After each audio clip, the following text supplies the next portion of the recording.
دنیا بھر میں جیو ایکسپریس نیوز کے ناظرین کو اپنے نیوز کاسٹر مجزین حسین بلال کی طرف سے السلام علیکم۔ خبر شامل کریں گے ضلع منڈی بہاولدین سے، جہاں تحصیل ہیڈ کوارٹر اسپتال بھالیا میں ایم ایس اور سرجن کے درمیان پھڈا۔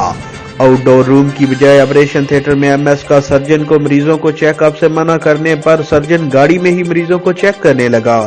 تحصیل ہیڈ کوارٹر اسپتال میں گزشتہ 2 ماہ میں سرد جنگ جاری تھی کہ گزشتہ دنوں ایم ایس قمر الزمان گرائیا اور سرجن ڈاکٹر عمران جاوید کے درمیان ہاتھا پائی ہوئی، جس کا مقدمہ سرجن کے خلاف تھانہ بھالیا میں درج ہوا۔ سرجن ڈاکٹر عمران جاوید جس کمرے میں 8 ماہ سے بیٹھ کر مریضوں کا چیک اپ کرتا تھا، اس کمرے کو ایم ایس نے تالا لگوا دیا۔ سرجن ڈاکٹر عمران جاوید نے تحصیل ہیڈ کوارٹر کے سین میں اپنی گاڑی کھڑی کر کے مریضوں کو چیک کرنا شروع کر دیا۔ اس سلسلے میں ایم ایس کا کہنا تھا کہ surgeon doctor Imran Javed operation theatre میں ہی مریض چیک کر رہا تھا، جو کہ غیر قانونی ہے، اور منع کرنے پر سرجن مریضوں کو گاڑی میں ہی چیک کرنے لگا۔ ڈسٹرکٹ ہیلتھ اتھارٹی منڈی بہاولدین ڈاکٹر محمد علی مفتی کا کہنا تھا کہ سرجن غلط اور غیر قانونی کام کر رہا ہے۔ سرجن اس سے پہلے ایم ایس پر حملہ بھی کر چکا ہے۔